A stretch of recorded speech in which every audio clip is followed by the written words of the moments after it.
Boa noite, pessoal, tudo bem? Então, eu queria dar as boas-vindas aqui para os professores, né? A professora Marisa Mendes, o professor Luiz Américo Calçado, o professor Alexandre Lioy, por ter aceitado o convite aqui para esse bate-papo informal, para a gente conhecer um pouco da trajetória de cada um, pessoal, tudo bem? Falar um pouquinho desse grande desafio, né? Que é fazer um pós-doutorado, né? Uma coisa bacana, importante para a universidade. E hoje a gente vai comentar um pouquinho, trazer a experiência de vocês para enriquecer o nosso conhecimento. Bom, antes de começar, eu gostaria de dar alguns informes, né? Nós iremos deixar o chat do YouTube desativado, mas vocês poderão mandar as perguntas e dúvidas para os palestrantes através do formulário, né? Que está na descrição. Além disso, durante a palestra será dita uma palavra-chave, que vocês precisam ter essa palavra-chave, preencher o formulário e depois enviar esse formulário. O formulário poderá ser enviado até 30 minutos após o término da transmissão, ok? Do evento, para contar como presença. O tema de hoje é a importância do pós-doutorado para a pesquisa científica, né? Então, eu gostaria novamente de agradecer a presença dos professores e, antes de darmos prosseguimento, gostaria de passar a palavra para que cada um pudesse fazer um pouquinho a sua apresentação, ok? Então, com a palavra a professora Marisa Mendes. Boa noite, professora. Muito obrigado pelo aceite pelo convite. Boa noite, Jansen. Obrigada a você, todo o pessoal do PET. Eu quero cumprimentar aqui meus colegas, Calçada e Lioy, e agradecer por esse momento tão importante. Bom, eu sou engenheira química de formação, fiz mestrado e doutorado no programa de engenharia química na COP, atuo na Rural desde 2006, 2005, 2006, e atualmente coordeno o Laboratório de Termodinâmica Aplicada e Biocombustíveis, e a gente faz algumas pesquisas ligadas à termodinâmica, processos de separação. É isso, basicamente. Vou passar aqui a palavra para o professor Alexandre. Oi, gente, boa noite. Meu nome é Alexandre Lioy, sou professor do Departamento de Engenharia, aí do IT também. Eu sou engenheiro sanitarista pela UERJ, fiz minha graduação lá na UERJ, fiz mestrado na Fiocruz, na área de saneamento, e vim fazer o doutorado na Escola de Química da UFRJ. Acho o único aqui que não é do DEC, mas ao longo desse tempo temos tido vários trabalhos em conjunto, né? Eu já orientei alunos da engenharia química, tanto na trabalho de final de curso quanto de mestrado, né? Egressos da engenharia química que vieram fazer o programa de mestrado onde eu oriento, que é o programa de engenharia agrícola e ambiental. E um prazer aí, agradeço ao amigo Paulo Jansen pelo convite. Acho que essa noite vai ser bem legal para a gente conversar um pouco sobre esse assunto. Boa noite a todos. Meu nome é Luiz Américo Calçado, eu sou professor do DEC, atuo na engenharia química do DEC desde 1997, dia 9 de janeiro. Eu sou formado em engenharia química pela Universidade Federal de Uberlândia, mestrado e doutorado eu fiz na COP, no PEC-COP da UFRJ, e depois o pós-doutorado eu fiz na Universidade do Texas, que vai ser o tema aí da palestra. Obrigado, Paulo. Ok, pessoal. Então, vamos ao nosso bate-papo, né? Então, assim, quando nós somos docentes da universidade, fazemos pesquisa, e aí chega aquele momento que a gente fala assim, está faltando alguma coisa, né? A gente precisa fazer alguma coisa a mais. E aí vocês tiveram esse momento, acredito eu, de assim, aí a pergunta é exatamente essa. Esse momento fala assim, acho que chegou a hora de eu fazer o pós-doutorado. Então, a pergunta é assim, o que motivou, né, desencadeou esse sentimento, e como é que vocês se articularam para, né, a experiência de vocês para poder chegar nessa universidade, fazer o contato e realizar o pós-doutorado? Eu queria que vocês contassem um pouquinho de vocês essa experiência preliminar. Então, vamos começar com a professora Marisa. Obrigada, Paulo. Então, na realidade, o que aconteceu? Eu tenho 2 pós-doutorados, né? Tem gente que não sabe, mas o meu primeiro pós-doutorado foi na Rural. Assim que eu terminei o doutorado, eu fui trabalhar na Rural, né, fazer um recém-doutor, e logo depois eu fiz o primeiro pós-doutorado com o professor Gerson, lá no DEC. Mas esse outro pós-doutorado que eu fiz em 2015, na realidade, o que aconteceu? Foi meio que um planejamento. Assim, meu laboratório estava em obra e eu tinha um nível da pesquisa no que dizia respeito à extração com fluido supercrítico que eu achava que eu tinha chegado, não vou dizer numa saturação, mas eu já tinha chegado num ponto que eu esperava, que eu queria fazer algo mais. E o que eu queria fazer não tinha no Brasil. As pessoas até hoje não fazem no Brasil, que foi até um tema que eu dei de apresentação de uma palestra para o pessoal do PET. E quando o laboratório ficou pronto, eu tomei então uma decisão. Falei, esse é o momento de eu sair. Né? Esse é o momento de eu buscar estender essa linha de pesquisa e buscar um pouco um estudo da bioquímica, que era o que eu queria buscar um pouco em relação à extração com fluido supercrítico, que sempre foi a minha linha de pesquisa assim, mais importante, eu diria, dentro do Departamento de Engenharia Química. E para eu conseguir isso, eu busquei 3 profissionais na época. Né?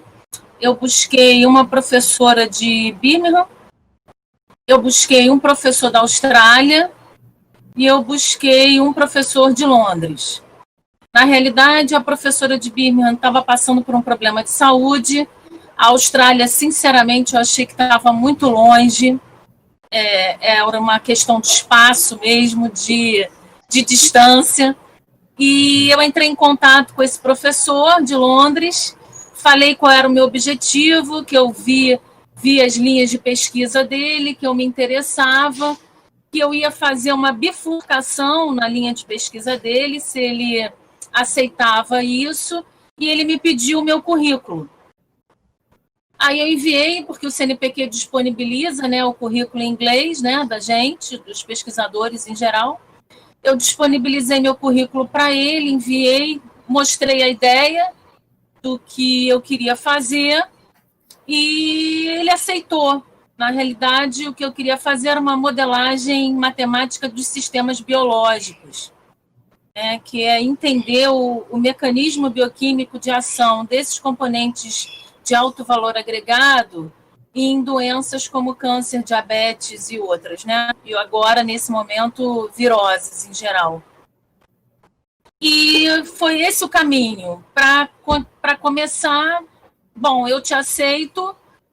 E aí foi toda a estruturação do projeto, escrever o projeto e enviar para o CNPq ou para qualquer outra agência de pesquisa e esperar pelo sim ou pelo não, né, com a bolsa. Porque sem a bolsa, para morar em Londres, sinceramente, não daria para mim. Então, o pós-doutorado, para mim, nessa ideia, ele só iria se concretizar e se tornar uma realidade se eu conseguisse a bolsa. E, enfim, aí eu enviei. É bom deixar claro que isso deve ser uma coisa programada, né? Porque geralmente esses pedidos ocorrem em 2 momentos para o CNPq, né? Então, você pede em julho para ter a resposta em dezembro e iniciar no ano seguinte, ou pede em janeiro para iniciar no meio do ano. Então, geralmente eram 2 chamadas. Eu, sinceramente, não sei como está agora com essa questão da verba para educação. Mas, geralmente, quando eu enviei, foi assim. Eu fiz o pedido em julho e obtive a resposta em dezembro. E saí para o pós-doc em fevereiro do ano seguinte, que foi fevereiro de 2015.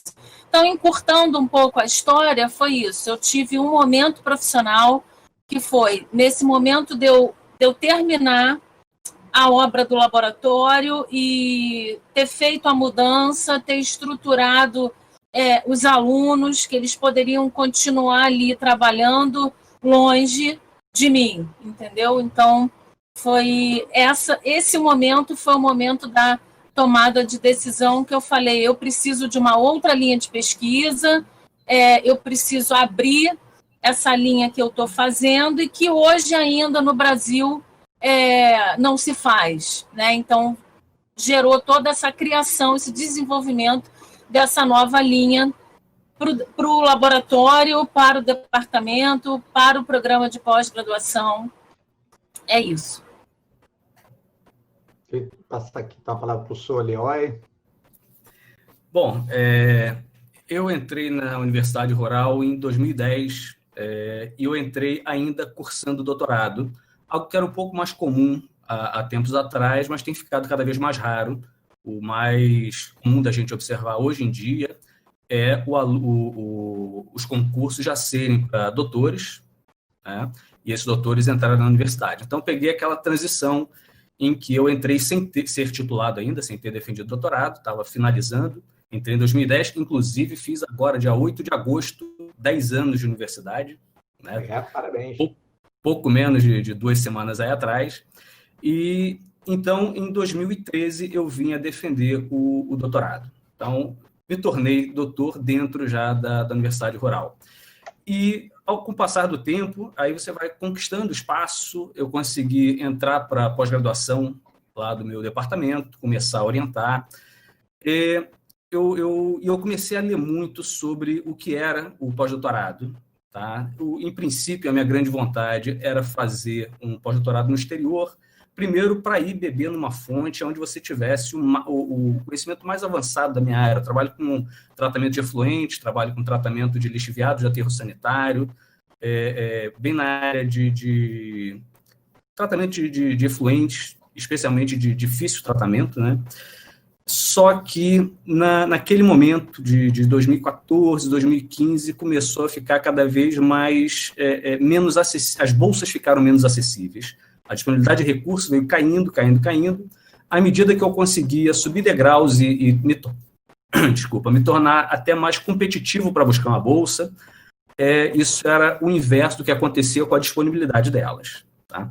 E aí eu comecei a ler bastante sobre o pós-doutorado e eu entendi até o seguinte: a gente dá o mesmo nome, pós-doutorado, para duas coisas que são bastante diferentes, para duas situações bastante diferentes, que o pessoal, principalmente na Europa, distingue bem isso. Nós chamamos de pós-doutorado aquela pessoa que recém terminou o doutorado dela e não está colocada, não está numa instituição de pesquisa, não está ainda como docente de uma universidade.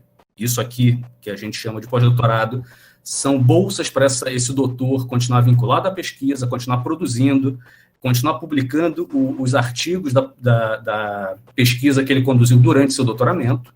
Esse é um formato do pós-doutorado. E um segundo é isso que eu vim a fazer, que a professora Marisa veio a fazer, de que a gente já estava colocado na universidade, já estava orientando, já estava envolvido com pesquisa, e que se precisava, basicamente, ou dar um passo adiante, ou até mesmo um momento mais de reflexão. E na Europa, o pessoal chama muito isso de ano sabático. Seria o termo mais adequado, talvez, para o professor colocado já, doutor, em atividade de pesquisa, e que se programa para passar um ano se dedicando só à pesquisa e não tanto na sala de aula da graduação. É quase que um momento de você tentar tirar da gaveta projetos que estavam ali, que não viraram artigo, e você tentar botar em ordem esses pensamentos. Só para vocês terem uma ideia, eu saí para o meu pós-doutorado em 2018, fiquei 2018 inteiro fora, né? Como eu falei, as bolsas já estavam mais escassas, minha ideia inicial era Newcastle, no Reino Unido, mas sem bolsa é absolutamente inviável. Então, eu tentei buscar, como eu achava que era o momento de fazer esse pós-doutorado, eu tentei buscar no Brasil o centro que mais avançado estivesse na área que eu trabalho. Tá? Então, comecei a fazer contatos com o professor Armando Borges, de Castilho Júnior, professor titular da Universidade Federal de Santa Catarina, já consolidado, com um laboratório super bem estruturado, e passei esse um ano dentro do laboratório dele, o Larezo, que é o laboratório de pesquisa em resíduos sólidos, trabalhando com tratamento de lixiviado de aterro sanitário. Tá? Então, eu queria, nesse papo, tentar distinguir bem essas duas situações, que eu li muito antes de tomar a decisão e acabei vendo essas duas abordagens, porque Falando da primeira, o recém-doutor que não está colocado ainda, se ele não tiver vinculado a grupos de pesquisa, você vai cada vez mais afastando ele da possibilidade de vir a ser bem colocado. Tá? Se passa um ano, se ele está colocado, e ele afastado de pesquisa, afastado do ambiente acadêmico, a chance dele vai diminuindo. Então, nós temos várias bolsas, por exemplo, as bolsas PNPD, a Rural tem vários bolsistas PNPD, que é o Programa Nacional de Pós-Doutorado, que é pensando nesse perfil, no perfil do doutor que acabou, defendeu, e está procurando a universidade para a qual ele vai fazer parte como docente, ou instituição de pesquisa para onde ele vai. Tá? Então, esse é o primeiro enfoque. Tá? E o segundo, já para isso que se aproxima mais do que os europeus costumam chamar de ano sabático, que é o professor já consolidado, eles nem chamam de pós-doutor, esse professor já em fase de orientação e publicação. Eles dizem, efetivamente, que ele se afastou para um ano sabático, aí sim, ficar colado, né, num pesquisador que possa, em que você possa se espelhar e aprender técnicas novas, aprender coisas novas ao longo de, em geral, esse um ano no qual a pessoa fica afastada. Tá? E como eu falei, o grande desejo que eu tinha era fazer fora para aliar duas coisas, não só estar num laboratório de excelência, mas adquirir uma fluência no inglês que, por mais que você leia, estude aqui no Brasil, não dá. Então, eu queria aliar essas duas coisas. Infelizmente, quando eu comecei a ficar em condições de disputar essas bolsas, cada vez mais elas ficaram escassas.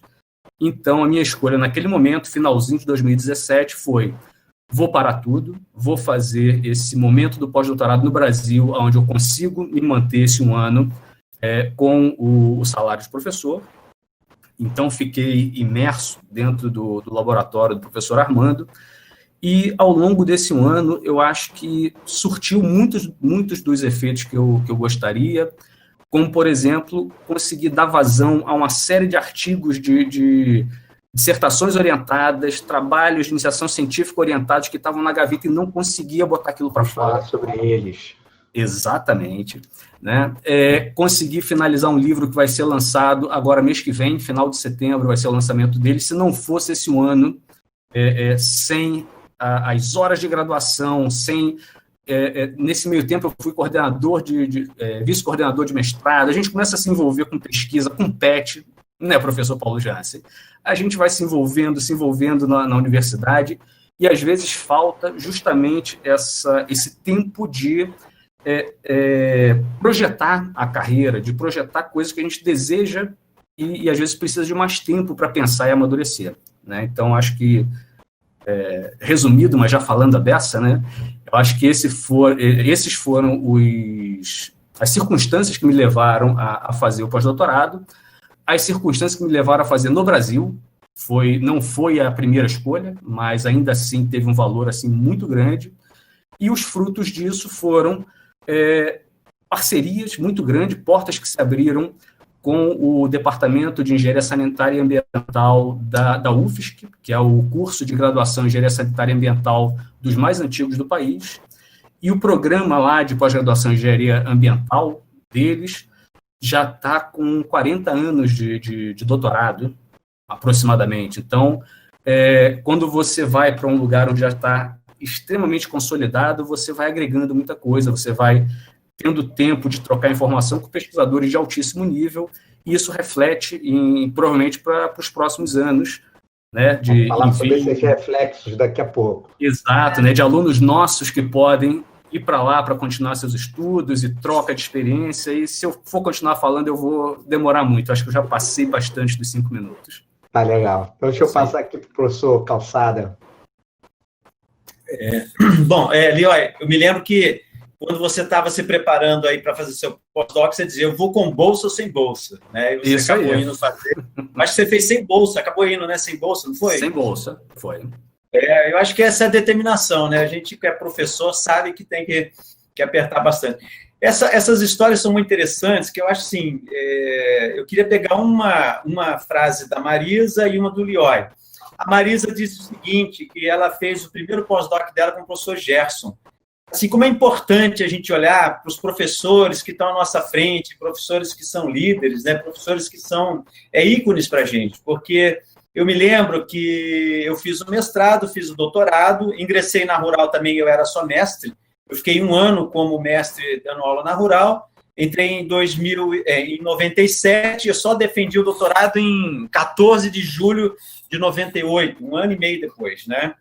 E a gente entra naquele processo, vamos procurar laboratório, vamos montar laboratório em pesquisa, a gente vai lutando, a gente não pensa muito no pós-doc nesse momento, pelo menos na minha vida, a minha história foi assim, a gente tinha que lutar por laboratório, por linhas de pesquisa, e eu me lembro que um dia eu cheguei e falei, o Gerson tinha ido fazer o pós-doc dele, eu acho que foi em 2000 ou 2001, não me lembro, né, mais ou menos por aí, eu falei, Gerson, como é que eu faço aí para fazer meu pós-doc?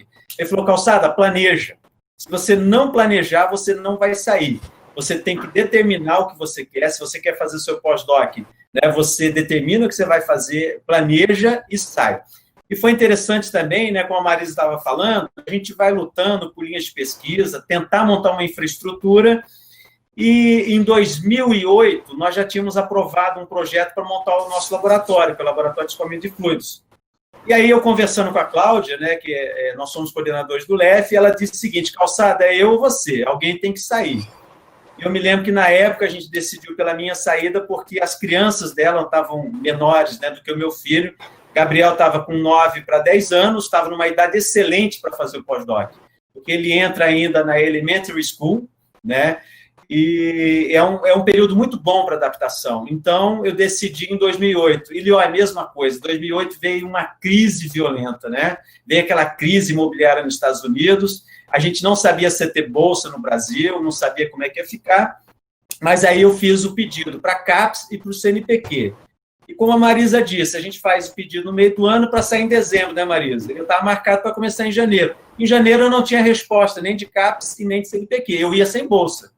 Eu também falei, vou sem bolsa, vou para lá porque era o objetivo e eu queria cumprir com aquilo, né? E eu escolhi a Universidade do Texas. Por que eu escolhi a Universidade do Texas? Porque ela tinha o melhor curso de engenharia de petróleo do mundo. Era dito que lá era o centro da engenharia de petróleo. Eu falei, bom, é para lá que eu vou. Por quê? Né, como os outros 2 professores estavam dizendo, quando a gente chega num processo de maturidade, né, em que você diz assim, não, agora eu quero me aperfeiçoar. Está na hora de você fazer um pós-doc, porque nós tínhamos lá nossas linhas de pesquisa, as linhas de pesquisa que nós atuávamos, mas havia, assim, uma certa limitação de compreensão de como o mundo estava trabalhando aquelas coisas. E aí, então, nós escolhemos a Universidade do Texas e eu mandei um e-mail para o professor. E foi muito bacana, porque, de pronto, ele aceitou. Falei, meu Deus, e agora? A professora aceitou. E aí, então, comecei todo o processo. Em janeiro, eu recebi o ok da CAPES, e o CNPq me mandou um e-mail assim, você ainda tem interesse na bolsa? Eu falei, não tem mais interesse. E agora eu já aceitei a bolsa da CAPES, né? Mas acabou saindo, né? Ia acabar saindo as 2 bolsas. E aí, então, a escolha, eu acho que essa é uma escolha que já vem com um pouco de maturidade. Não, eu vou para lá porque eu quero ver o que o pessoal está fazendo, né, lá fora. E é bem interessante, porque você é inserido numa coisa.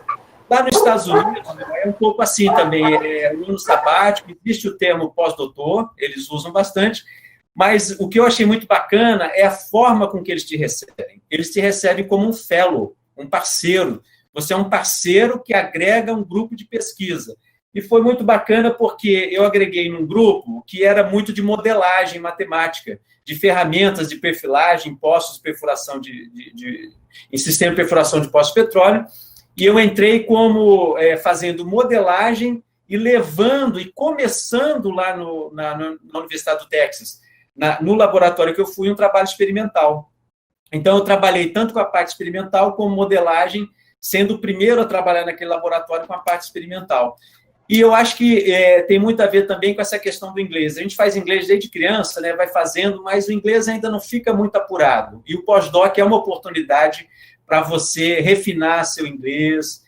E é interessante, para quem quiser olhar meu currículo, é a partir do pós-doc que a minha publicação começou a crescer, porque realmente você melhora a questão do inglês, você melhora a sua inserção internacional, né? Ali eu tinha contato com a Universidade do Texas, Universidade de Tulsa, Universidade de Houston, Universidade de Louisiana State University, E aí você, então, contacta tem todo um grupo de universidades que você passa a ter aí um intercâmbio.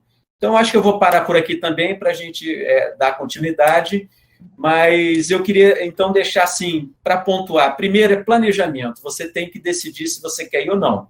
Então, é se planejar. Eu quero ir mais ou menos daqui a 1 ano, 2 ou 3. Decidido isso, são as condições. Quais são as condições que eu tenho e quais são as condições que estão me oferecendo e o que eu posso fazer.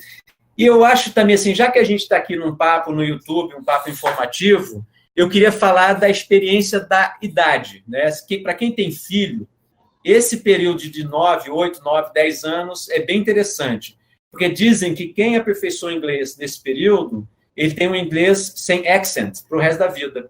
E é um período também muito bom para a adaptação da criança, né? Você que vai com criança, por exemplo, se você vai com aí o seu filho tem entre 9 e 10 anos, ele é muito bem aceito na elementary school, que eu acho que é diferente da high school, que a gente vê aí nos filmes, que tem muito preconceito, tem muitos problemas, né?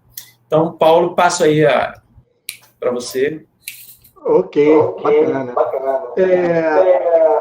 Seguindo aqui a minha leitura, eu queria, agora, né, que a gente já deu esse panorama inicial, a pergunta é assim, né, vocês chegaram lá, um país diferente, um lugar diferente, uma situação distinta, né, a família, tudo novo. A pergunta, assim,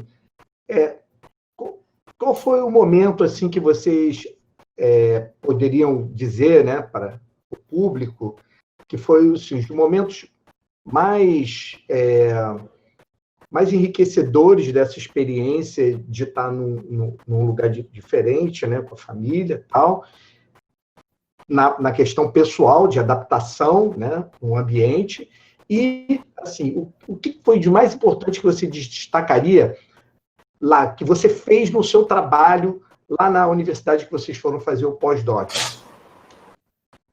Começa comigo de novo, Paulo.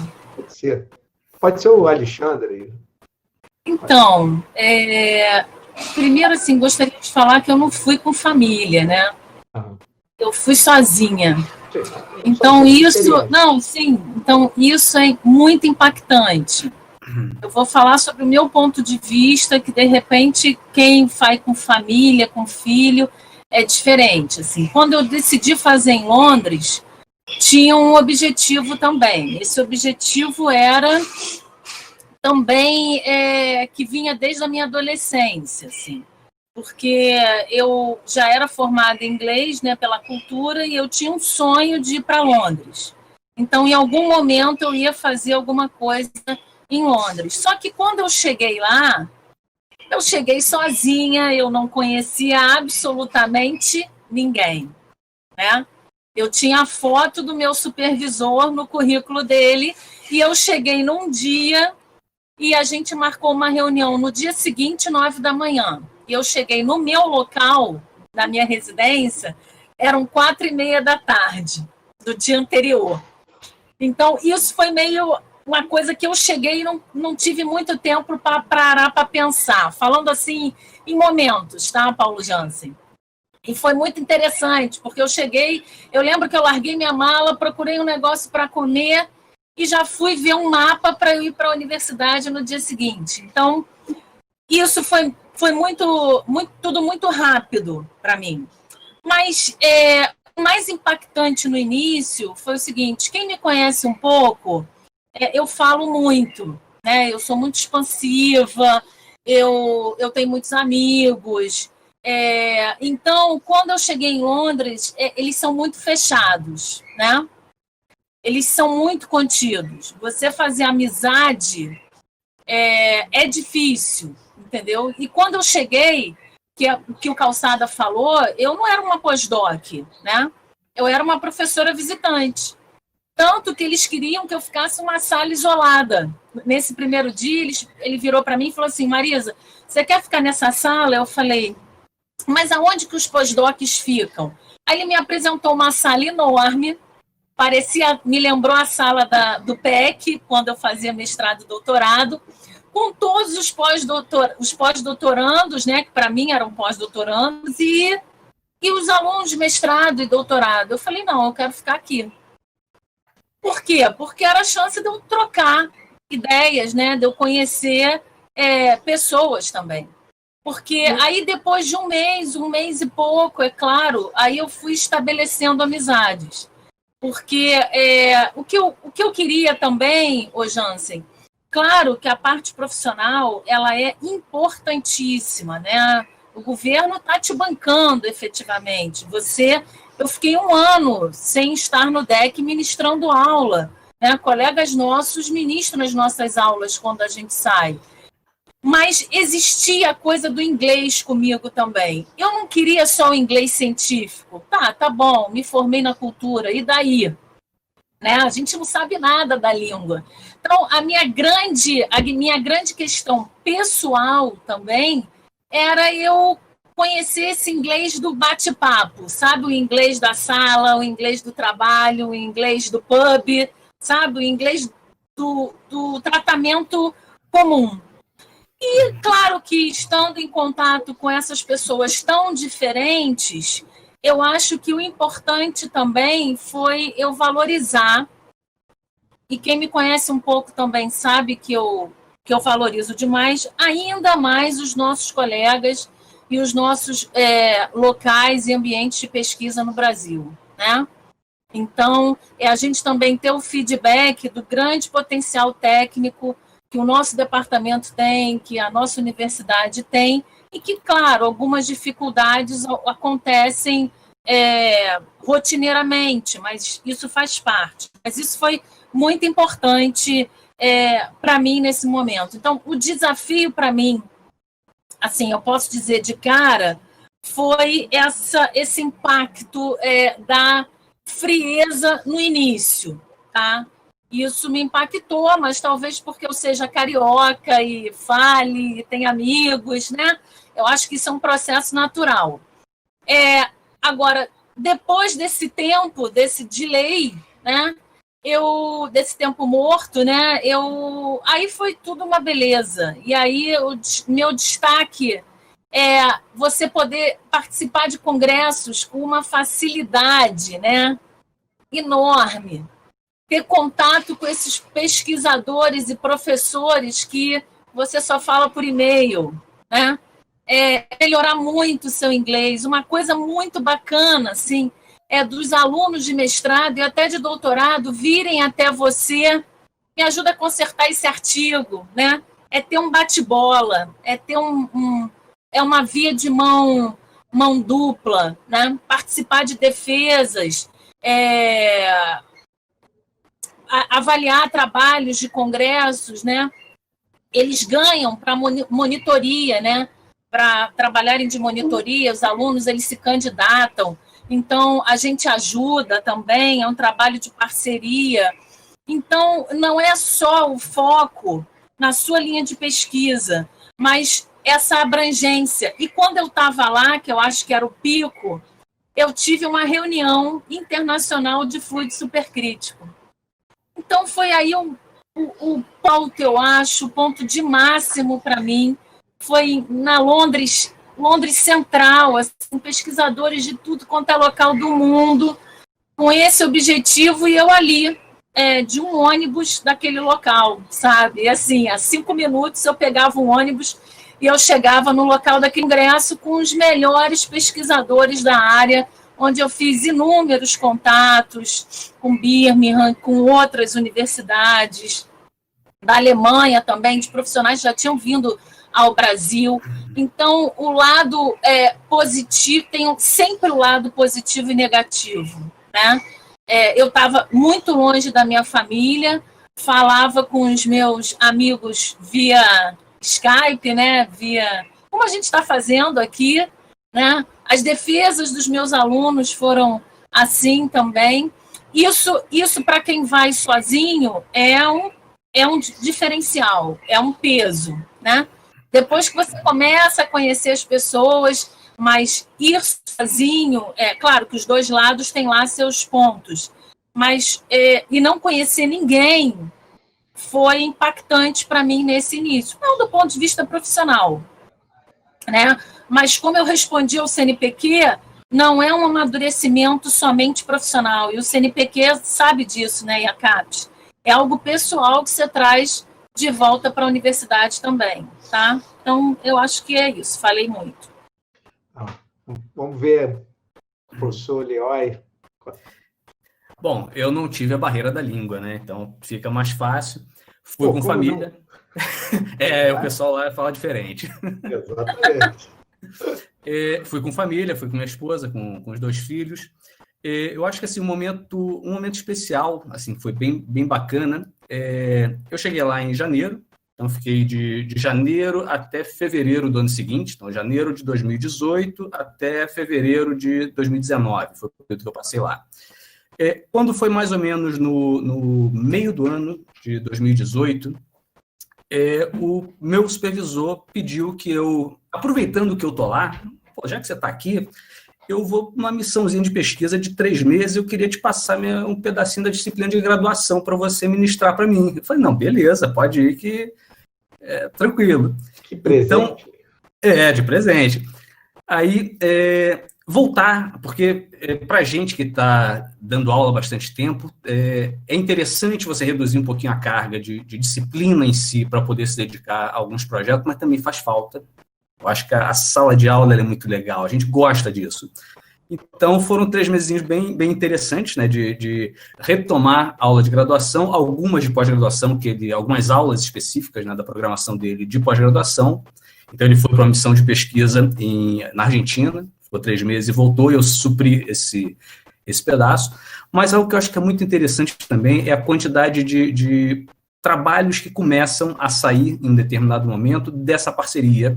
Então, nós tivemos, nesse ano de 2018, pelo menos uns 3 trabalhos de congresso que foram fruto desse momento que eu passei lá no laboratório. Saíram 2 artigos em revista, e a quantidade de bancas que eu comecei a participar por estar lá. Não só de graduação, mas de mestrado, doutorado, e convites que vieram a posteriori, né, depois de já ter voltado para a Universidade Rural, decorrentes desse período. Então, ainda não estávamos em pandemia. Quando foi primeiro semestre de 2019, eu retornei para lá para participar da banca de doutorado de um doutorando que era colega de sala. Né? A gente dividia ali o espaço da sala. Quando ele veio a encerrar, fazer a sua defesa de tese, eu viajei para lá, a convite do programa, para poder participar como membro da banca de defesa dele. Coisas interessantes, como também participar de processo de seleção de PIBIC, que a gente participa há tanto tempo dentro da Rural, estando lá como pós-doutorando, participei e consegui orientar, ao longo de 2018, um aluno PIBIC da instituição. É bem parecido com o nosso PIBIC da universidade, é um processo seletivo que você vai lá, escreve o projeto, submete seu projeto, seu currículo, concorre àquela vaga, e mesmo participando em um departamento antigo, consolidado, com tanta gente da área, referência, pessoal que você lê em livro, né, e conseguir também uma orientada de PIBIC lá, e 2 voluntários por conta de estar em sala de aula. Então, montei uma pequena equipe para, no segundo semestre do ano, participar ali e desenvolvendo nossos trabalhos ao longo do tempo. Alguns frutos saíram durante esse período, né, enquanto eu estava lá, e alguns vieram sendo publicados após esse período. Então, acho que isso é muito rico, né? Você perguntou de coisas boas, mas acho que assim, o momento ruim é quando você vê que está acabando. Olha, quando você vê lá, falta 1 mês e meio, faltam 15 dias, aquilo vai dando um desespero. Não por voltar para a Rural, que a gente tem saudade, mas é um ciclo que está perto de acabar, e a cidade é uma cidade muito boa, a estrutura da universidade. Eu morava a, 10 minutos a pé do campus, então isso também isso dá uma qualidade de vida muito bacana. A cidade é uma cidade muito legal, né? Florianópolis é uma excelente cidade para se morar. Então, eu acho que o que dá para tirar aí de experiências que chamam a atenção, de experiências muito boas, eu acho que isso é que eu contei. Né? E nesse período, orientações que estavam rolando na Rural e que eu tinha que manter a distância, né? A gente tinha um orientado em comum, Calçada, que veio a defender, eu acho que eu nem tinha voltado ainda, o Marcos, né? Foi ser orientado, meu co-orientado, e a gente tocando à distância o projeto, o que também é uma experiência interessante e nos treinou para esse momento agora que a gente faz tudo à distância, né? Acho que foi bem legal isso aí. E aí o retorno também, você trazendo essa bagagem e conseguindo, né? Porque, como o Calçada falou, depois de uma experiência dessa, a tendência natural, mesmo não tendo sido no exterior, é de um amadurecimento científico, é de uma noção melhor de onde você quer chegar, e é uma tendência da sua produção científica aumentar. Você ganha um fôlego, seja por parcerias, seja por maturidade mesmo, seja por conta de ter parado um pouquinho e começado a soltar projetos e artigos que até então não se conseguia tempo para fazer. Eu acho que teve muito ponto positivo, acho que foi uma experiência sem igual esse ano que eu passei fora. Posso falar, Paulo? Devolvo a palavra. Tá bom. Eu vou dividir minha fala em duas, a parte social e a parte técnica, né? Porque o pós-doc, ele realmente é uma experiência que te permite essa inserção social também.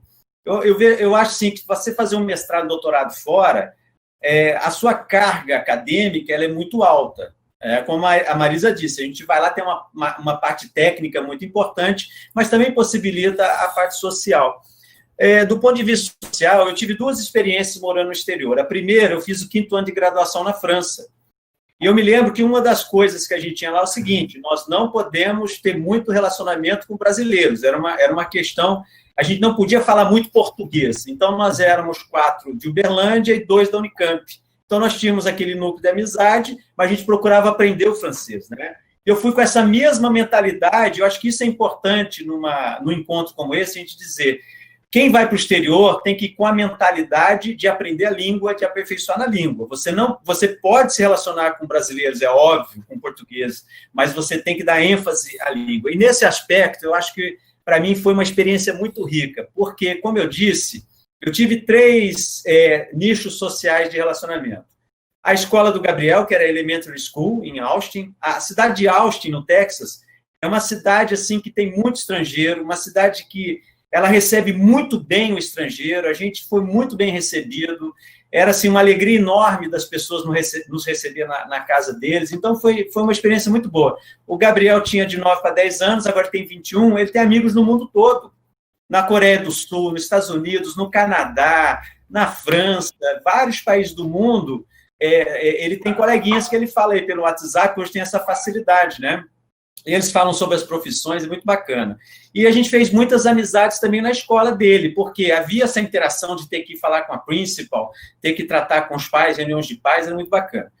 Um outro ambiente que foi muito legal foi que, com 15 dias estando em Austin, eu procurei a igreja metodista. Eu cheguei lá no pastor e falei: pastor, eu vou morar 1 ano aqui, eu quero congregar com vocês e ver como é que vocês pensam, me relacionar, não quero ser membro. Ele falou: não, aqui ninguém congrega sem ser membro. Me tornei membro na primeira semana que eu fui para a igreja. E até hoje, eles não deixaram eu sair da igreja. Eu recebo as léreas dele, recebo tudo. Então, foi um outro envolvimento muito bacana, a igreja, né, na igreja metodista lá. E a gente, olha, para vocês terem ideia, era um envolvimento, dizem que o americano ele é ruim de relacionamento. As experiências que nós tivemos foram extremamente ao contrário. Fomos muito bem recebidos, eles eram muito amigáveis. Eu me lembro que eu convidei um colega lá para jantar, aí ele chegou em casa com vinho, com a esposa, levou vinho, a gente jantou, no final eu não sabia se eu dava a mão ou não, porque tem aquela coisa que dizem para americano, você não dá a mão porque ele pode não te dar, e eu não fiz nada. Aí ele virou para mim e falou assim: brasileiro não abraça? Eu falei: abraça sim. Então era muito interessante, foi uma experiência de relacionamento muito rica, foi muito rica. Na universidade, também. Eu acho que é interessante a gente falar, né? Nas universidades americanas, a maior parte dos alunos de mestrado, doutorado e pós-doc, os fellows, são estrangeiros, não são americanos, são poucos americanos.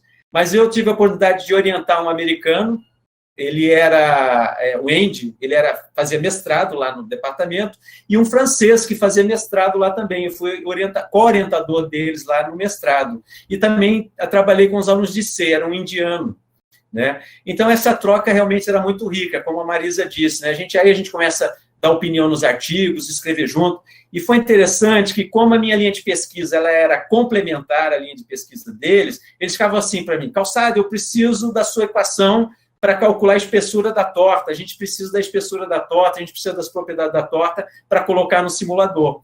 Então, assim, foi uma experiência muito rica, tanto social quanto técnica, nessa questão da interação, né? E o meu próprio... Foi interessante que meu orientador principal tinha dois, ele chamava de fellow, né? Era o Carlos Torres Verdim, que é mexicano de Monterrey, mas ele está nos Estados Unidos há muitos anos, e o Kambi Sepernuri, que é iraniano. E é interessante que ele não falava espanhol com ninguém. E um ano depois do pós-doc, eu fui em fevereiro, voltei para o Brasil em abril, depois em janeiro eu voltei em agosto para realizar trabalho e voltei em janeiro de 2011. E foi engraçado que aí no elevador o Verdim começou a falar português comigo. Eu falei, poxa, eu sofri tanto aqui e você fala português. Ele falou, eu falo português, né? Eu falei, poxa. Mas essa questão do inglês, eu fiz 1 ano de inglês lá, como a Marisa falou. Estudei literatura, estudei como escrever inglês, técnicas de escrita técnica, escrita literária. Isso foi muito bacana, porque lá, quando eu voltei, eu fui em fevereiro de 2009, voltei para o Brasil em abril de 2010, voltei em agosto de 2010 e janeiro de 2011. Quando eu voltei para um congresso de fechamento dos projetos, foi interessante que eu estava lá numa reunião, o professor ele falou o seguinte, poxa, por que vocês não fazem como o brasileiro? O brasileiro chegou aqui com o inglês dele, não era muito bom, era um inglesinho mais ou menos tal. Ele aprendeu inglês, vocês não aprendem inglês? Né? Os chineses não conseguem, não fazem curso de nada, o pessoal não faz curso de nada. Mas, assim, eu acho que isso é do brasileiro. A gente chega lá, quer aprender a cultura, quer aprender a língua, né? E como a Marisa falou, eu acho que o que é muito gratificante é você perceber o seguinte, que a qualidade dos laboratórios deles, nós temos bons laboratórios hoje na Rural. Hoje nós temos bons laboratórios na Rural. Eles têm bons laboratórios, mas a gente não perde muito para eles, não. E com relação ao trabalho técnico deles, a gente também, eu acho que tem se superado e tem alcançado um nível aí internacional bem bacana. Tanto é só olhar as nossas publicações internacionais, né? E eu vejo assim que, para mim, o pós-doc também ele me trouxe uma consciência. É muito bom você fazer pós-doc, é uma experiência excelente, é muito gratificante, e você percebe também o seguinte, o Brasil é um país excelente. Os nossos laboratórios hoje, quando nós começamos na Rural em 97, 98, a Marisa um pouquinho mais tarde, Leon um pouquinho mais tarde, nós não tínhamos laboratório para nada. Hoje nós temos bons laboratórios na Rural, né? Então, eu queria dizer o seguinte, e foi interessante que eu visitei depois várias cidades, eu fui para Los Angeles, uma cidade extremamente agitada, as pessoas já não se comunicam muito, Nova York também, os taxistas me xingavam, entrei em Manhattan de carro, eles me xingavam porque eu fechava cruzamento, um horror. Mas o Texas, não. Lá na cidade de Austin, pessoal muito educado, muito amigo, pessoal do Kansas, pessoal de Houston, pessoal de Oklahoma, pessoal de Louisiana. Então, eu queria deixar uma mensagem também o seguinte, americano é muito bacana, é diferente da imagem que a gente tem, às vezes, dos políticos ou das coisas aí. Eu tive uma experiência excelente. Para terminar, eu fiquei muito emocionado quando foi meu último dia na igreja. Vocês acreditam? Eles fizeram um book da gente. Como eu disse que eu ia começar em fevereiro e iria embora em fevereiro do outro ano, eles foram nos fotografando durante o nosso período todo de estada lá. E no último dia eles entregaram para a gente um book com as fotos, com as referências e as frases que eles escreviam sobre a gente. Então, isso aí, né? Volta a palavra aí ao Paulo.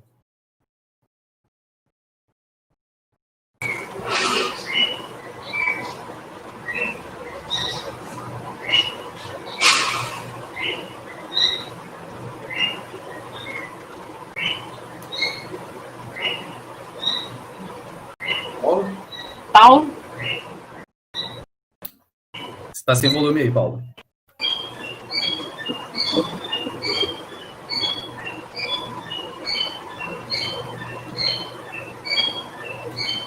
Você fechou o microfone, é só abrir aí.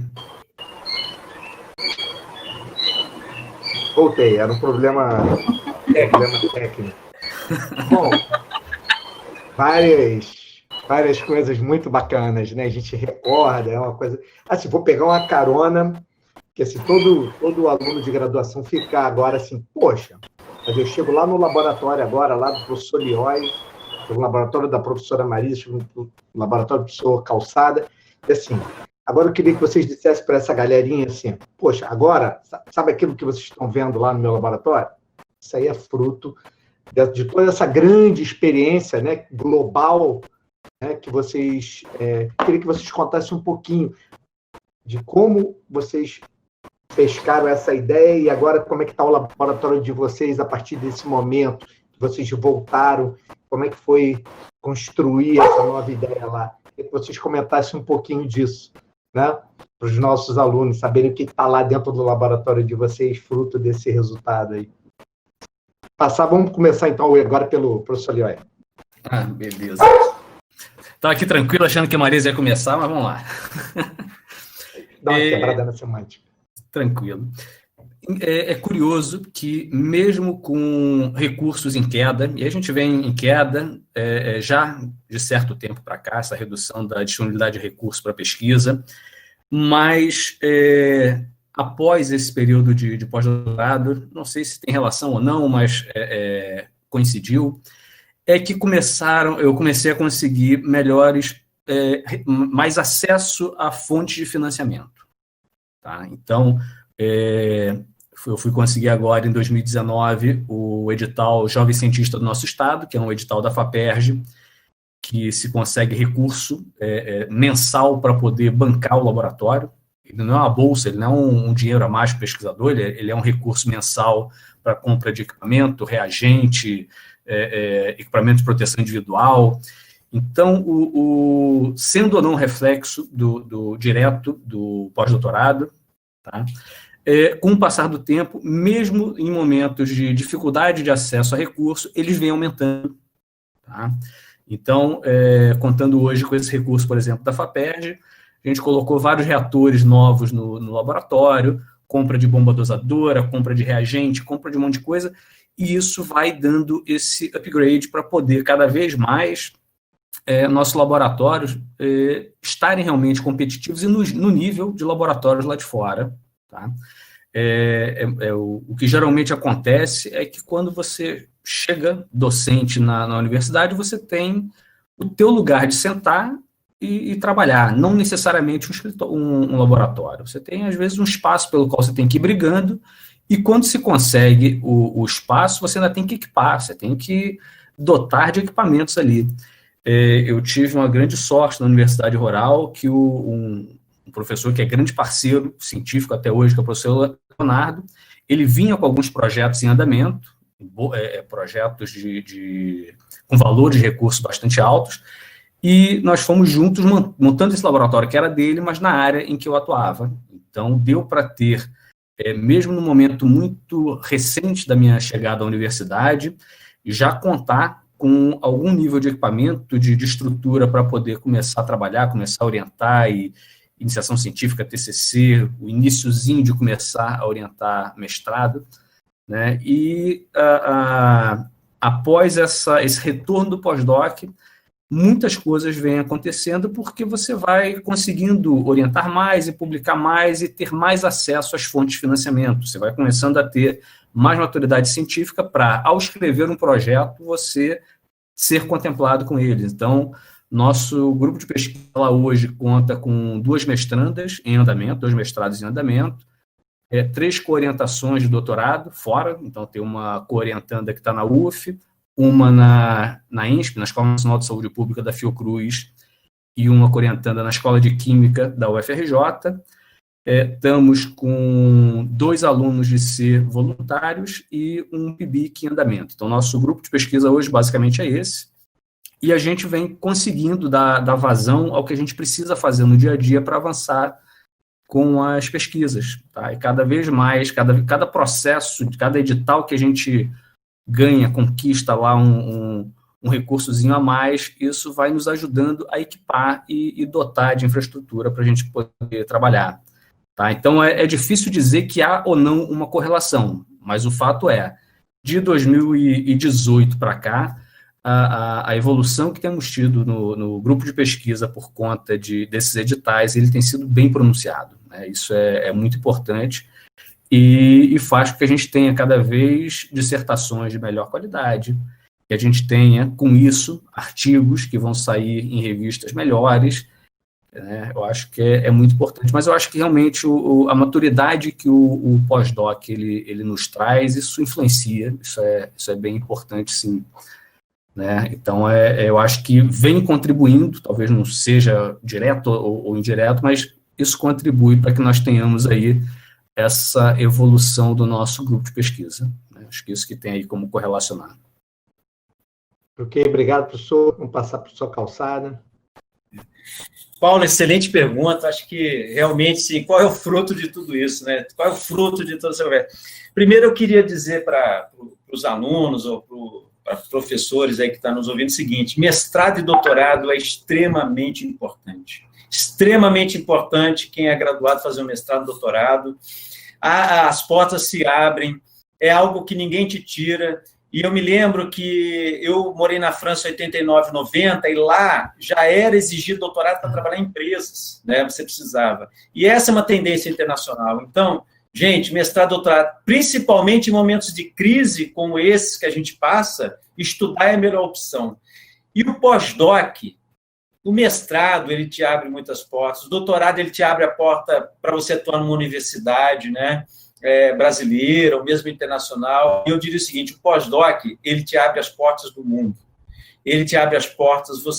Hoje, nós podemos, a partir, né, dessa experiência, ter contato com várias universidades do exterior, intercâmbio, trocas de experiências, né?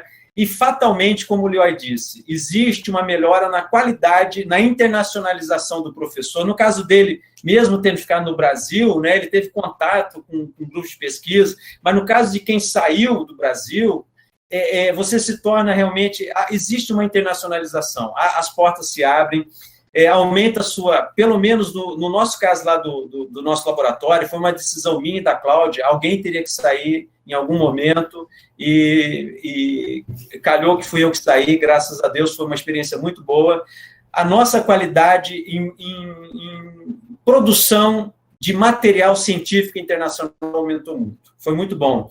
E eu me lembro que no início, nos 3 primeiros anos, eu mandava os artigos para esse professor, meu amigo, que foi meu professor lá, americano, do Kansas, ele é do Texas, mudou para o Kansas, ele revisava. Teve um dia que ele falou: Calçado, eu te dou alta, não me manda mais seus artigos, não paga, não, você não precisa mais pagar, você já tem autonomia para escrever. E como o Lioy está dizendo, né, você consegue ter mais acesso a financiamento. No nosso caso, no meu laboratório, meu financiamento hoje é 100% Petrobras. Nós temos convênio com as universidades de Tulsa, Oklahoma, Houston, né, a gente já fez projeto com eles, com a Universidade do Texas, mas eu queria dar ênfase em um ponto em especial. Para a gente lá foi muito importante. Essa experiência de conhecer, né, as universidades lá fora nos possibilitou treinar os alunos. Nós tivemos lá na engenharia química, especificamente no meu laboratório, no LEF, alunos que ganharam concursos nacionais e internacionais em Houston. Eles concorreram com graduandos do mundo todo lá em Houston e pegaram lá primeiro, segundo, terceiro lugar por vários anos. E conseguimos, eu não estou bem lembrado, eu acho que foi um segundo lugar em pós-graduação. Foi a primeira vez que um aluno do Brasil ganhou um prêmio em Houston, lá na área de engenharia de petróleo, né? Por quê? Porque essa experiência toda, a gente dizia para ele o seguinte: lá fora o pessoal é forte, mas vocês são tão fortes quanto eles. Vamos lá, vamos treinar inglês, vocês apresentam inglês, a gente vai dando para vocês. Eu e Cláudia, a gente sentava lá com os alunos e observava, e a gente foi dando as dicas, a gente batia nos alunos, foi lapidando, e conseguimos ganhar vários prêmios lá no exterior. Isso, para mim, foi um dos maiores objetivos alcançados, né? Você poder formar recursos humanos de qualidade. Foi muito bom, né? Obviamente que, em termos de linha de pesquisa, né, algumas linhas de pesquisa, a gente continuou lá do Texas, a gente estava mais ou menos aqui, quando a gente voltou, vou dar um exemplo: filtração. né? Na área de filtração, na parede do poço de petróleo, hoje nós somos uma referência internacional, não tenho dúvida disso, né? Na área de sedimentação, na parte de modelagem, hoje eu posso dizer que, sem medo, nós somos hoje o grupo mais forte do mundo. Não tem no mundo, pelo menos que a gente conheça, alguém que tenha trabalhos de sedimentação como a gente tem. E um outro ganho muito grande foi na produção de software, né? Eu fiz lá no laboratório de produção de software para engenharia de petróleo. Então, a gente tem produzido vários softwares para a Petrobras, e isso você precisa de um sentimento, de um tato muito de engenharia mesmo, né?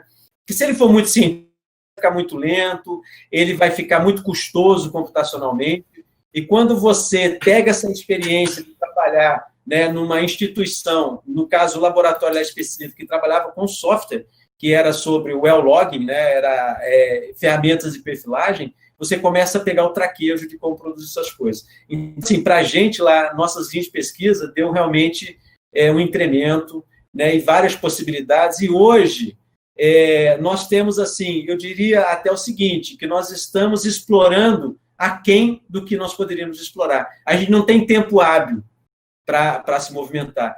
E eu queria deixar aqui como palavra final desse momento é o seguinte: o pós-doc, ele abre para você as portas do mundo, né? O pessoal agora quer ir para Marte, né? O pessoal quer ir para Vênus, mas o mundo ainda é o pós-doc que está abrindo aí a porta para a gente. É uma experiência muito boa, né? A Marisa vai falar agora, ela pode dizer. Ele realmente, assim, eu acho que um dos objetivos do pós-doc no exterior é internacionalizar o professor. E eu acho que eu me lembro até, Marisa, você estava falando o seguinte aí, do relatório. Eu fiz um relatório lindíssimo, porque toda semana eu tinha que apresentar um trabalho lá no grupo de pesquisa. Toda quarta-feira, 1h30, tinha uma reunião, e eu fui fazendo meu relatório. Fiz um relatório enorme e mandei para a CAPES. A CAPES respondeu assim: não, a gente não quer seu relatório, não. Você vai responder um questionário aí. Eu falei, meu Deus do céu, fiz um relatório. Mas então é isso por quê? Porque justamente o objetivo é internacionalizar, criar relacionamento humano, né, e possibilitar que você venha com formação suficiente para os alunos. Obrigado, Paulo. Vou passar para a Marisa. Então, vou juntar um pouco o Lioy com Calçada, né? No meu retorno, eu voltei em 2015. E assim que eu voltei, que eu retornei, o laboratório... Caramba, meu laboratório estava muito mais habitado, vamos dizer assim, mesmo eu longe, e tinha muito mais alunos, e os alunos em finalização de dissertações, né? Então, eu só estou falando isso para concluir que, depois de 4 anos, é que eu estou conseguindo colocar essa linha de pesquisa efetivamente em desenvolvimento. Porque quando eu voltei, eu fui logo... ministrar outra disciplina, né, Paulo Jansen? Que algum amigo meu era coordenador do curso, e aí falou para mim, enquanto eu estava em Londres, lembra? Então, quando você voltar, você vai dar OP2. E aí eu fiquei estudando bastante. Claro que precisava. E aí eu fui estudar bastante.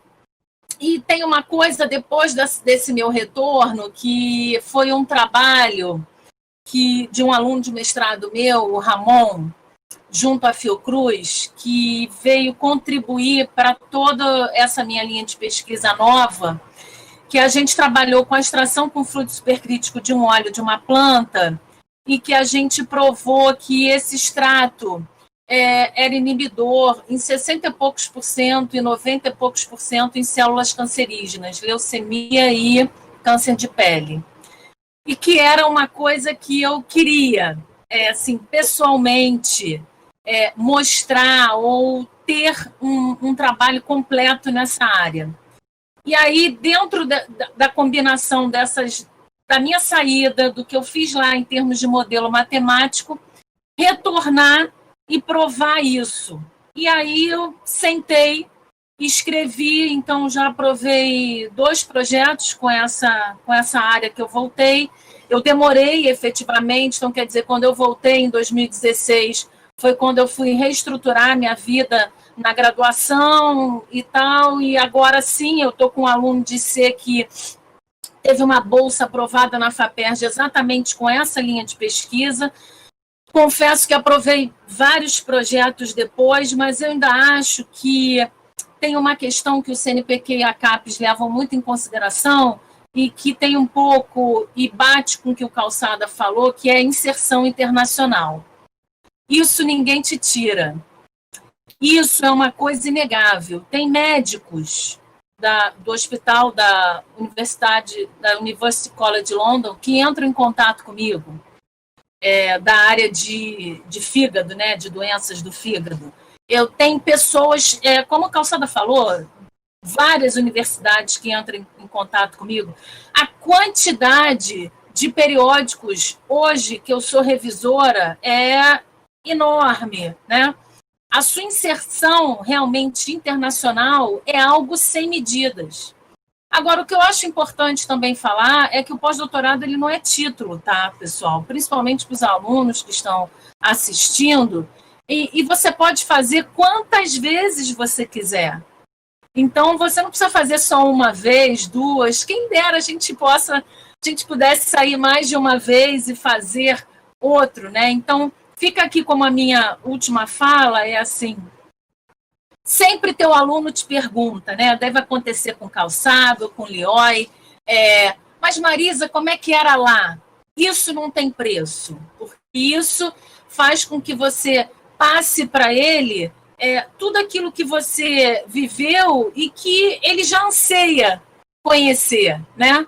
E final, assim, para finalizar a minha fala, eu hoje diria para qualquer colega meu que deveria ser condição sine qua non ele sair para um pós-doutorado.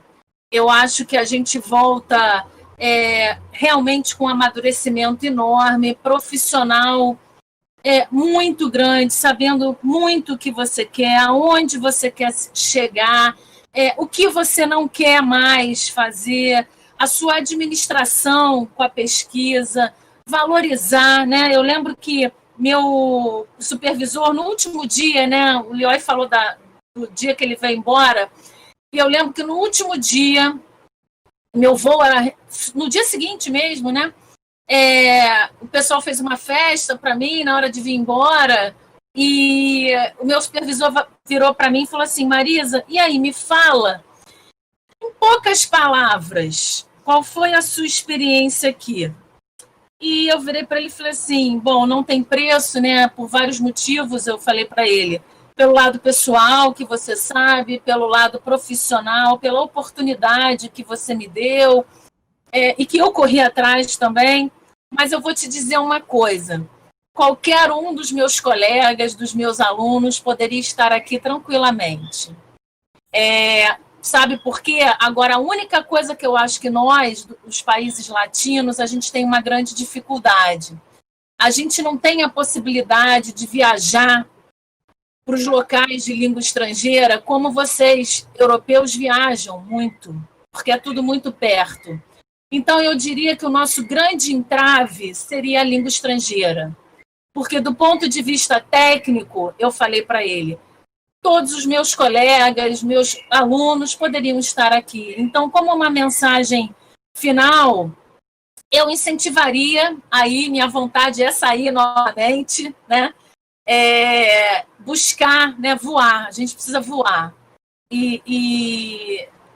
E essa inserção, pessoal, não dá para ficar falando aqui, ela é algo extraordinário. Seja nos projetos que você consegue, seja na hora de você avaliar um trabalho, você fala, pô, mas o pessoal lá da pós faz, caramba, né? Então, são muitas as variáveis. Então, eu deixo isso para todos os colegas que, de repente, estão assistindo, para todos os alunos que anseiam fazer a pós-graduação, como o Calçada falou, é fundamental e mostra um pouquinho, viu, da nossa cara no meio internacional. E, para te dizer, eles amam os brasileiros, né? Eles amam os brasileiros. Então, nós somos um povo muito trabalhador e de um potencial técnico enorme. Obrigada aí, pessoal. Foi ótimo. Bom, estamos chegando aqui no fim, mas eu quero registrar, porque vocês já... Eu faço uma pergunta, vocês respondem 3 perguntas. Então, vamos colocar aqui, temos algumas perguntas, a gente já está no limiar da hora, e eu vou puxar, então, algumas perguntas do YouTube, que a gente tem aqui, né, para registrar. O Giovanni, da Engenharia Química da UFRJ, da Rural, pergunta o seguinte, né, na opinião de vocês, qual foi a grande contribuição do trabalho que vocês desenvolveram durante o pós-doutorado para a ciência? Né, para a Rural, para a ciência. Eu vou fazer as duas perguntas, porque elas são muito semelhantes, e a gente faz o arremate final cada um, tá bom? Então, assim, qual a importância do doutorado que você fez para a ciência? Essa é a primeira pergunta. E o segundo foi a pergunta do Vinícius, que ele diz o seguinte, qual foi o impacto do pós-doutorado na sua vida pessoal? Vocês já responderam, né? E ele falou assim, qual é o custo financeiro para levar a família e o custo emocional? Vocês já comentaram um pouquinho, aí vocês juntam essas duas perguntas para fazer o arremate final, depois eu faço as considerações, a gente tem aí até 19h30 para fechar, ok? Então, vamos começar, então, pelo professor Calçada. Então, vamos ser breves, né? Olha, com relação à parte de manutenção da família, eu vou dar mais ou menos a ordem de grandeza. Se você quer ir para o exterior, você precisa de um plano de saúde, um dos melhores. Para minha família, nós somos 3, o custo era $600 mensal. O custo do meu aluguel era também de $500 mensal, o que dá aí $1.100 mensal de moradia e saúde. E é isso, o restante, $900, era o que sobrava para você poder viajar, se alimentar ou poder, né, se manter. No meu caso, a minha bolsa era de $2.000, mas eu também tinha o salário da universidade, que continuei recebendo. Então, eu confesso que nesse período eu pude guardar dinheiro. Eu viajei muito, mas viajei muito nos Estados Unidos. E ainda guardei aí o recurso. Todo feriado que tinha, dava uma saída. Então, a questão, do ponto de vista, para mim, psicológico, eu não tive problema nenhum. Foi uma das melhores experiências da minha vida. Eu não tive problema algum com ninguém, não tive nenhum tipo de preconceito, fui muito bem tratado, né? Inclusive, tive experiências assim que foram muito gratificantes, né? Então, eu no caso, talvez tenham pessoas que possam ter algum tipo de problema, não sei, mas no meu caso foi assim, um dos melhores anos da minha vida, né? Apesar do afastamento da universidade, da família aqui no Brasil.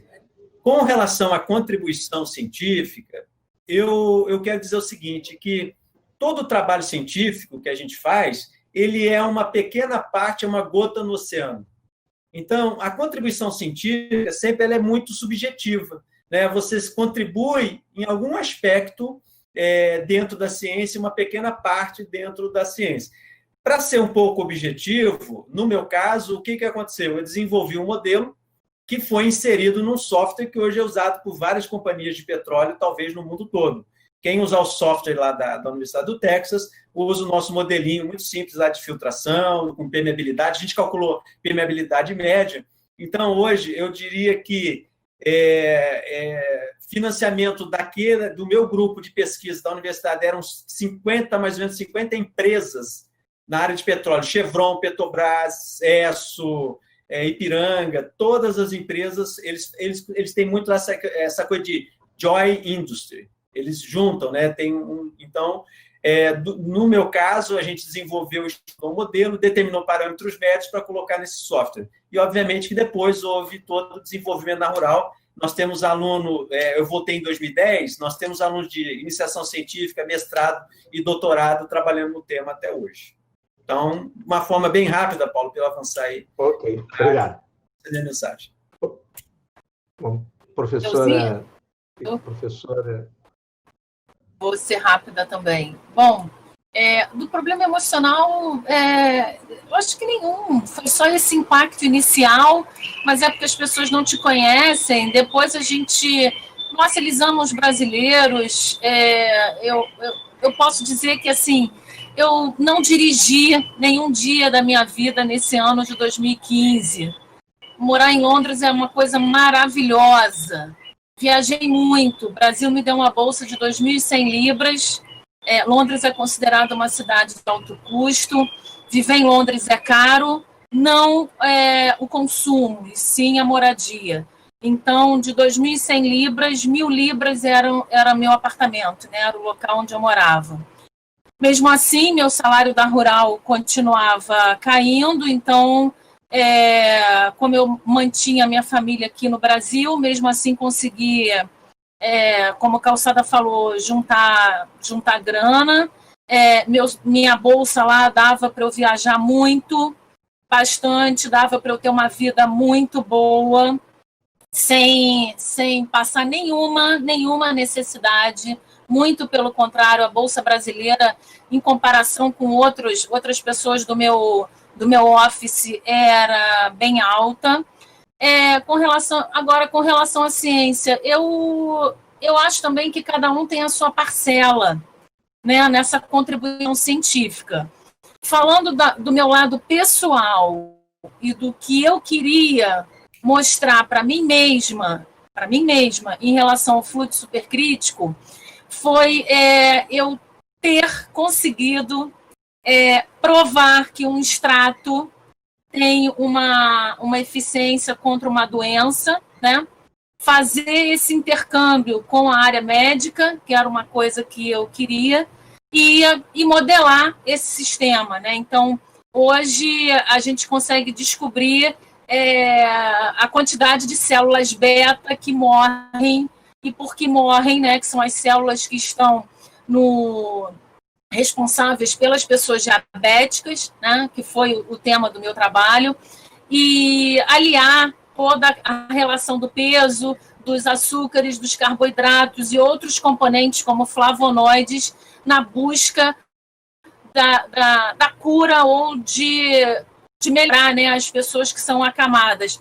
Mas eu acho que a contribuição científica é a formação de recursos humanos, é exatamente o momento que a gente está tendo hoje, né? O momento que a gente está tendo hoje é a importância do pós-doutorado, né? Mesmo que demore esse resultado, esse momento da gente hoje é a importância, né, da gente poder falar e discutir sobre essas questões, né?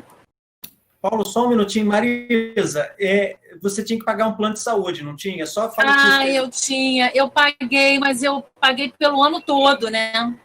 Pelo ano todo, acho que eu paguei 500 libras. Ah, foi baratinho. E a gente tem que pagar, tá, pessoal, antes de sair. O CNPq não permite que você saia sem o plano de saúde. Então, ele te dá a verba antes de você ir, para você pagar, eram 500 libras. Eu usei o plano de saúde uma vez e fui muito bem atendida. E você tem lá ainda um médico de família, né, em Londres. Então, também tinha as duas coisas. Então, foi muito tranquilo, muito tranquilo. Paulo, nos Estados Unidos, saúde é muito cara. Uhum. Se eles aceitassem esse plano de saúde, eu faria também. Bom, queria passar, então, a palavra para o professor Alexandre, fazer suas considerações. Sim. Eu fui sem bolsa, na verdade, eu tinha colocado na cabeça que iria com ou sem, fiquei brigando até o finalzinho ali, submeti o projeto 2 vezes, acreditando que ainda ia sair, não saiu. Só que, como foi no Brasil, o custo de vida, como estava antes, e o custo de vida durante o período do pós-doutorado, foi muito parecido. Então, não houve um impacto financeiro, como você ir para Londres ou ir para o Texas. Então, como foi uma escolha e algo que foi programado com pelo menos 1 ano de antecedência, foi tranquilo, pagava um aluguel lá e já pensando nesse período de 1 ano, após voltar, ficou bem tranquilo. Não tem a questão do custo de saúde, na verdade, eu já tinha um plano de saúde nacional e ele se mantém, então isso fica muito tranquilo. Agora, o impacto positivo do ponto de vista familiar. A família gostou tanto que, quando eu fui, no meu primeiro ano, meu filho mais velho fez o Enem e escolheu ficar numa universidade catarinense, quando começou 2018, e ele fez o SISU e passou para a universidade, para o Instituto Federal. E, ao voltar, a minha filha mais nova fez o Enem e passou para a Federal também e ficou lá. Então, estão aqui agora por conta de pandemia, mas o convívio lá foi tão interessante que eles escolheram, na hora de chegar o SISU e escolher para qual universidade iriam, escolheram o estado lá de Santa Catarina para ficar. Em relação à questão que foi perguntada também da contribuição para a ciência, eu acho que é muito próximo do que o Calçada falou. Cada trabalho, cada orientação, a gente dá um pequeno passo. E eu acho que o mais interessante é, o nosso grupo de pesquisa, ele é, talvez, um dos que mais explore o tema tratamento combinado de chorume de aterro sanitário em estações de esgoto. Tá? Se for pegar Brasil, eu acho que poucos grupos se dedicam há tanto tempo a esse tema e compreender como é que ele funciona. E desde a primeira orientação, que foi em 2013, até hoje, não houve um ano sem que houvesse um orientado dando esse passo a mais nesse tema que a gente trabalha. Tá? Mesmo no ano que eu estive fora, houve não só essa parceria nossa, né, eu e Calçada, com o trabalho do Marcos, mas a dissertação da Bárbara, que é ex-aluna da Engenharia Química, inclusive, que ela defendeu comigo lá, então foi também por videoconferência, e ao longo desse tempo sempre teve. Então, o tempo todo a gente vai dando esse passinho a mais e conhecendo um pouco mais, aí vê que uma técnica pode ser mais favorável, você vai testa aquilo, faz o delineamento experimental, e aí você passa 2 anos com aquela orientação de mestrado para conseguir comprovar que aquele arranjo melhorou em 10% da eficiência do que você tinha, e aí depois, no ano seguinte, todas as dúvidas que você continuou, todas as perguntas para as quais não houve resposta, você já engata uma dissertação na outra, né? E a dissertação seguinte ela vai tentar responder aquilo que você não respondeu na anterior. Tá? Então, talvez não tenha sido uma contribuição direta do pós-doc para essa evolução, mas ele foi importante para esse aumento de maturidade e simultâneo a esse período de estar fora da rural, tudo continuou dando esse passinho a mais a cada defesa, a cada artigo, a cada relatório final de iniciação científica. É muito pouco provável que a gente tenha aquela coisa meio de cinema, aquela coisa meio de desenho animado, do inventor que vai lá e tira da cabeça um negócio que revoluciona tudo. Isso é muito pouco diante do que a gente tem do trabalho sério de pesquisa, que é a cada ano que se passa, a cada orientação, a cada defesa, um pequeno aumento do que a gente conhece sobre aquele tema. Né? Então, eu acho que o que, na verdade, a gente tem de contribuição do período de pós-doc para a ciência, de modo geral, é esse degrau a mais que a gente consegue, no caso de quem fez fora da inserção internacional, né? E do caso de quem fez, como eu, no Brasil, mas num laboratório que estava mais consolidado, é o aumento da capacidade de produzir recurso humano, é o aumento da capacidade de você devolver para a sociedade mestres e doutores cada vez num nível melhor, que vão se tornar pesquisadores, que vão se tornar professores, que vão se tornar pesquisadores de excelência. Então, esse passo a mais que a gente dá, orientado a orientado, ano após ano, né, e que, de certa forma, esse período de pós-doutoramento, ele nos ajuda a fazer melhor, eu acho que é essa a contribuição que tem. É isso. Ok, professor, muito obrigado. Então, eu vou fazer aqui uma consideração final para a gente fechar, né, o nosso bate-papo. É evidente, a primeira coisa que passa para a gente é essa emoção que vocês passaram, né, aqui na telinha, como se diz, né, desse olhinho vibrando ainda, né, docente, de querer fazer a pesquisa, de receber o nosso aluno, aquele primeiro aluno que chega ali na nossa porta, ele entra e ele se apropria de tudo isso que vocês viveram, né, dessa vida que vocês tiveram, dessas experiências, né, e aqui a gente tem experiências diversas, e essa diversidade que enriquece, né, a academia, que enriquece a ciência, que enriquece o ser humano como de maneira geral. Então, gostaria assim, de finalizar agradecendo aos professores pela participação aqui. Eu, particularmente, fiquei emocionado com todos os depoimentos. Para mim foi super enriquecedor e espero também que para o público tenha sido bacana. Ok? Obrigado por tudo.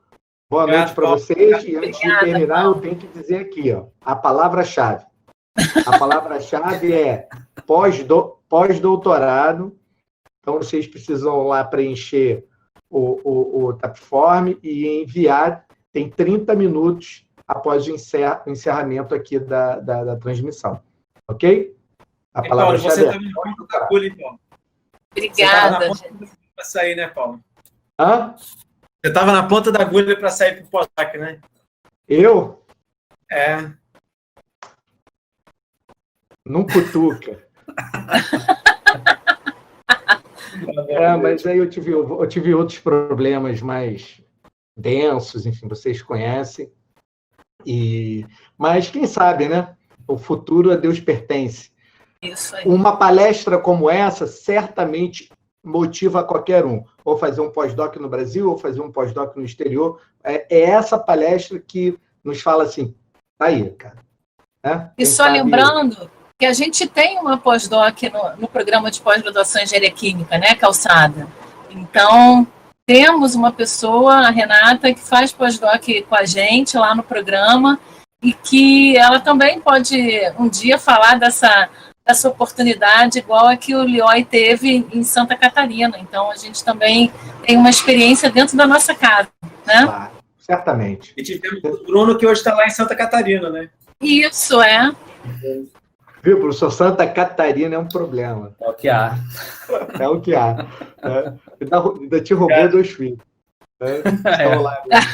Então, gente, muito obrigado. Obrigada a você, carinho, obrigado por tudo. Obrigada. Muito bom ver vocês. Muito bom ver vocês. Vocês estão bem. Aí, agradecer... Uma saudade. Fiquei emocionada também, tá? Muita saudade. Gostaria de agradecer todo esse pessoal que está aqui por trás, que trabalharam incansavelmente para que a gente pudesse estar aqui. Agradecer também ao pessoal da organização. Beijinho aos alunos, saudade de vocês, tá? Dia 14 você está aí. Tchau, queridos. Tchau, gente. Tchau.